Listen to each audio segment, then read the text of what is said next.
Hello and welcome everyone. तो 3D geometry पर based एक क्वेश्चन सॉल्व करते हैं। क्वेश्चन में स्टेटमेंट दी गई, each of the angles beta and gamma that a given line makes with positive y and z axis respectively is half of the angle that this line makes with the positive x axis, then the sum of all possible values of the angle.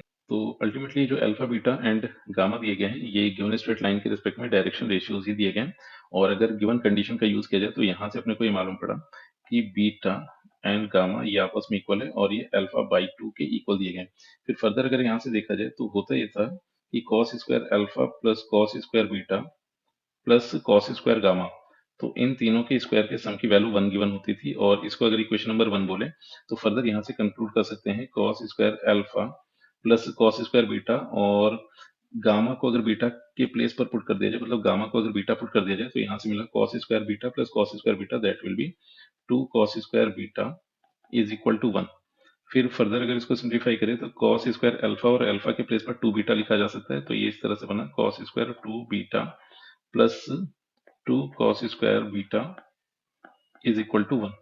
तो further अगर इसको simplify किया जाए तो यहाँ से जो resultant लिखा जा सकता है दैट विल बी, और एक काम ही कर लेते हैं कि यहाँ पर जैसे cos 2 बीटा की आइडेंटिटी को cos बीटा के टर्म्स में यूज किया तो रिजल्टेंट बनेगा 2 cos स्क्वायर बीटा माइनस 1 का whole square plus 2 cos square beta is equal to 1।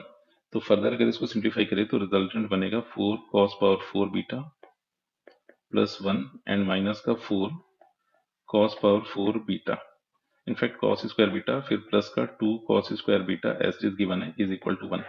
Further simplify करें तो रिजल्टेंट बना है 4 cos पावर 4 बीटा फिर माइनस का 2 cos square beta is equal to 0। तो फर्दर अगर इसको सिंप्लीफाई करें तो यहाँ से 2 cos स्क्वायर बीटा कॉमन करते ही रिजल्टेंट बना है cos square beta minus 1 equal to 0। तो ये बन गया 2 cos square beta minus 1 equal to 0।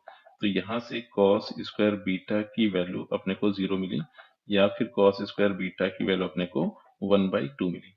तो अगर cos square beta equal to 0 यहाँ से उठाए, और बात ये थी कि positive direction of x axis के साथ एंगल बने थे, तो cos square beta equal to 0 के रेस्पेक्ट में एंगल बन जाएगा π/2, और cos square beta is equal to 1/2 given है, तो यहाँ से cos बीटा को लिखा जा सकता है प्लस माइनस 1/√2।